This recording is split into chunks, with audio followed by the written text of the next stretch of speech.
ونصلي على رسوله الكريم اما بعد فاعوذ بالله من الشیطان الرجیم بسم اللہ الرحمن الرحیم۔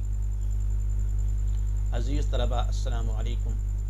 آج ہم جماعت دہم کی احادیث مبارکہ میں سے حدیث نمبر 13 اور 14 پڑھیں گے۔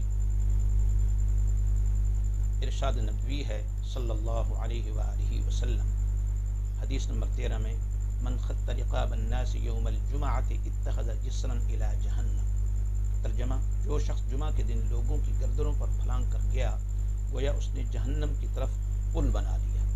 تو اس سے اندازہ کیجئے کہ لوگوں کی گردنیں پھلانگنا کتنا بڑا گناہ ہے۔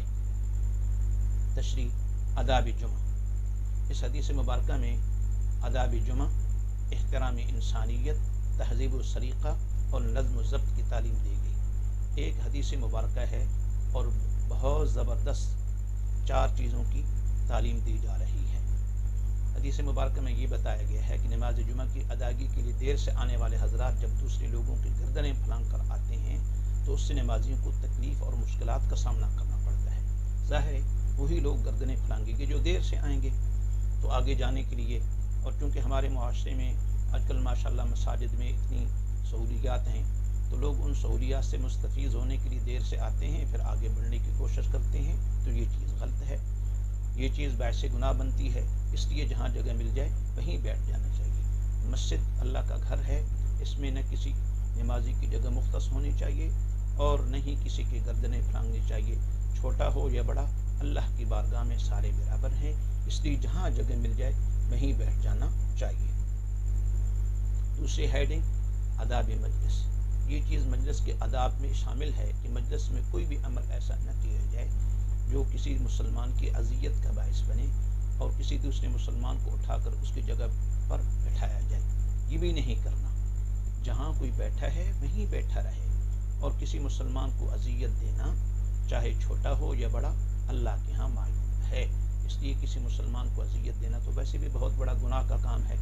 اسلام تو انسانیت کی تکریم کرتا ہے، تو مسلمان کا تو بہت مقام اور مرتبہ ہے اللہ کے ہاں۔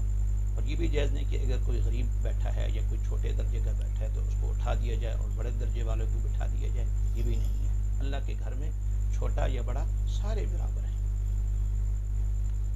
تیسری ہیڈنگ، احترام انسانیت۔ اس حدیث مبارکہ میں احترام انسانیت کی بھی تعلیم دی گئی، تو گویا 6 چیزوں کی تعلیم دی جا رہی ہے۔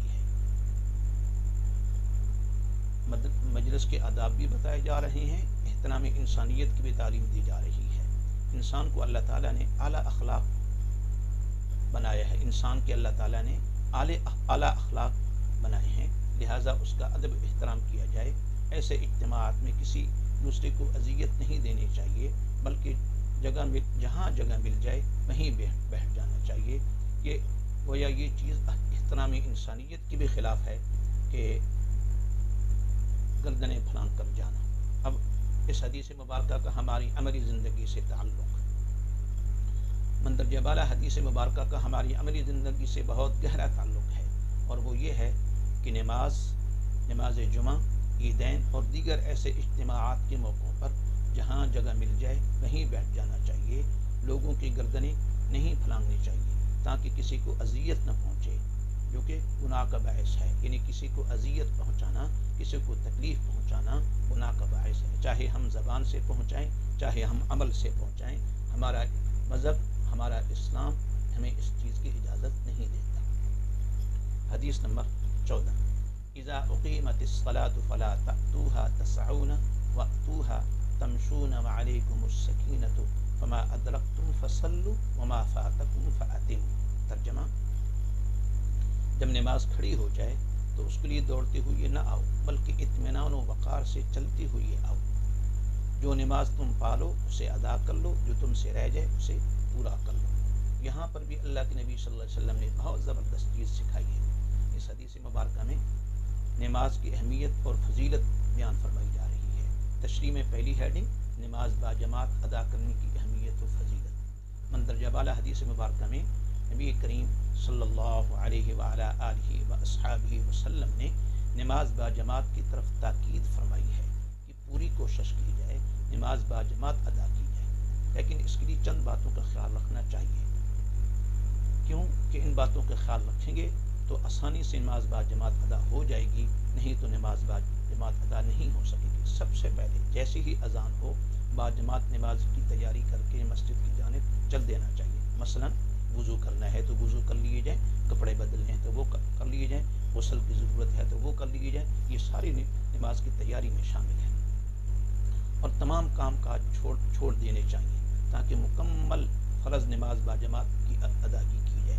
کیونکہ اس کی وجہ کیا ہے، نماز با جماعت کی کیوں تاکید ہے؟ قرآن کریم میں آتا ہے وَارْكَعُوا مَعَ الرَّاكِعِينَ، رکوع کرو رکوع کرنے والوں کے ساتھ۔ تو مردوں کی نماز تو با جماعت ادا کرنا ضروری ہے مردوں کے لیے۔ ہاں، سنن اور نوافل گھر میں پڑھی جا سکتی ہیں، باقی نمازیں جو ہیں فرائض جو ہیں وہ مسجد میں ادا کرنے ہیں، مردوں کے لیے ضروری ہے۔ تو البتہ جو خواتین ہیں وہ گھر میں ادا کریں گی، ان کو ثواب نہیں ملے گا، اور جو مرد نماز پڑھے گا ساری نمازوں کا خواتین کو بھی ثواب ملے گا۔ جیسے حدیث میں آتا ہے، ایک خاتون نبی کریم صلی اللہ علیہ وسلم کی خدمت میں حاضر ہوئی، کرنے کے اللہ کے رسول، ہم خواتین اپنے گھروں میں رہتی ہیں، ہمارے سارے مرد دین کے سارے کام کرتے ہیں، نماز با جماعت پڑھتے ہیں، جہاد میں شرکت کرتے ہیں اور بہت سارے ایسے کام کرتے ہیں، تو کیا ہمیں اس کا اجر ملے گا کہ نہیں؟ تو اللہ کے نبی صلی اللہ علیہ وسلم نے فرمایا کہ آپ بھی سنو، اور جن عورتوں نے تمہیں بھیجا ہے، چونکہ وہ باقی مدینہ کی عورتوں کی طرف سے نمائندہ بن کے تشریف لائی تھی، ان کو بھی جا کر سمجھاؤ کہ جو مرد نماز با جماعت نماز پڑھتا ہے، یہ نیکی کے کام کرتا ہے، خواتین اس کو پورا اجر و ثواب ملتا ہے۔ اور نماز کیوں ضروری ہے با جماعت؟ کیونکہ با جماعت نماز ادا کرنے کا ثواب 27 نمازوں کے ثواب کے برابر ہے، یعنی بغیر جماعت کے جو نماز ہے اس کے مقابلے میں جو جماعت سے نماز پڑھی جاتی ہے اس کا ثواب 27 نمازوں کے برابر ہے۔ نماز کے لیے اطمینان کے ساتھ چل کر آنا، دوسری چیز یہ سمجھائی گئی کہ نماز کے لیے اطمینان سے چل کر آئیں۔ اگر کسی مجبوری یا کسی ضروری کام کی وجہ سے تھوڑی بہت تاخیر ہو گئی ہو، دیر ہو گئی ہو، انسان ہے دیر ہو جاتی ہے، تو جماعت کو پانے کے لیے دوڑنا، بھاگنا، گرنا پڑنا ہرگز مناسب نہیں۔ یہ تمام امور انسانی اخلاق کے منافی ہیں۔ ہمارا مذہب ہمیں بہترین اخلاق کی تربیت دیتا ہے، اور ان سے انسان گر سکتا ہے، یعنی ان کاموں سے جب بھاگے گا دوڑے گا تو گر سکتا ہے، اسے چوٹ لگ سکتی ہے، وہ زخمی ہو سکتا ہے، اس وجہ سے کسی دوسرے کو نقصان بھی پہنچ سکتا ہے، یعنی جب یہ دوڑے گا دوسرے کو بھی نقصان پہنچا سکتا ہے، اپنے آپ کو بھی نقصان پہنچا سکتا ہے۔ اس لیے اگر جماعت کھڑی ہو چکی ہو تو مکمل اطمینان اور وقار سے چل کر مسجد میں داخل ہوا جائے، یعنی دوڑنا نہیں چاہیے، آرام سے اطمینان سے جو نماز مل جائے وہ پڑھ لے، جو نہ ملے وہ بعد میں ادا کر لے، اور یہ چیز مسجد کے آداب کے بھی خلاف ہے۔ آگے اگلی ہیڈنگ آداب مسجد، اور پھر مسجد میں بالکل بھاگنا دوڑنا نہیں چاہیے، کیونکہ یہ مسجد کے آداب کے منافی ہے۔ یاد رکھیں، مسجد اللہ کا گھر ہے، اللہ کریم نے قرآن کریم میں فرمایا وَأَنَّ الْمَسَاجِدَ لِلَّهِ فَلَا تَدْعُوا مَعَ اللَّهِ أَحَدًا، مسجد اللہ کی، فلہذا اللہ کی ذات کے ساتھ کسی کو مت پکارو۔ جب مسجد اللہ کا گھر ہے تو اس میں دوڑنا بھاگنا مسجد کے آداب کے خلاف ہے، اور اللہ تعالیٰ اس سے ناراض ہوتے ہیں۔ پھر اس کا طریقہ یہ ہے کہ اطمینان، سکون اور وقار سے چل کر جماعت میں شریک ہوا جائے، جتنی رکھتے جماعت کے ساتھ مل جائیں وہ ادا کی جائیں، جو رہ جائیں انہیں امام صاحب کے سلام پھیرنے کے بعد مکمل کر لیا جائے، اور اس کا طریقہ یہی ہے۔ آگے عملی زندگی سے تعلق، مندرجہ بالا حدیث مبارکہ کا ہماری عملی زندگی سے یہ تعلق ہے کہ ہمیں چاہیے کہ ہمیشہ نماز کے لیے وقت سے پہلے تیاری کی جائے، تاکہ بعد جماعت نماز ادا کی جائے، اور پھر اسی سے ہمیشہ ہم ہر کام کے لیے ہمیں عادت ہو جائے گی۔ اللہ نے قرآن کریم میں اس لیے نمازوں کو وقتوں پر فرض کیا ہے تاکہ ہمارے اندر ایک نظم و ضبط آئے، وقت کی پابندی آئے، ڈسپلن آئے، اور ہم ہر کام کو وقت سے پہلے ادا کرنے کے لیے تیار ہو جائیں گے۔ جب ہمیں یہ عادت بن جائے گی کہ وقت پر نماز پڑھ رہے ہیں تو پھر ہم سارے کام اپنے وقت کی پابندی کے ساتھ کریں گے۔ معروضی سوالات، سوال نمبر 9، پہلے حدیث نمبر 11 اور 12 میں 8 معروضی سوالات کرا دیے جا چکے ہیں۔ اب سوال نمبر 9 ہے، جو شخص جمعہ کے دن لوگوں کی گردنیں پھلانگ کر گیا، گویا اس نے پل بنایا، الف نیکی کی طرف، بے برائی کی طرف، جیم جنت کی طرف، دال جہنم کی طرف، تو کیا آئے گا؟ جہنم کی طرف۔ 10 جب نماز کھڑی ہو جائے تو شامل ہو جاؤ، الف دوڑ کر، بے آہستہ چل کر، جیم وقار کے ساتھ چل کر، دال انتظار کرو، تو کیا آئے گا؟ وقار کے ساتھ چل کر، آگے 11 خانہ خدا کے آداب اور انسانی وقار کے خلاف ہے۔ الف جھوٹ بولنا، بے چغلی کھانا، جیم ناشائستہ عمل کرنا، دال شراب پینا۔ تو اس میں کیا آئے گا؟ خانہ خدا کا لفظ آیا ہے تو اس لیے ناشائستہ عمل کرنا یہ خانہ خدا کے آداب کے خلاف ہے۔ اللہ کی ذات سے دعا ہے اللہ ہمیں یقین نصیب فرمائے اور مخبر صادق صلی اللہ علیہ وسلم کے جو بہترین یہ فرامین ہیں اللہ ہمیں ان پہ اپنی عملی زندگی میں لاگو کرنے کی توفیق عطا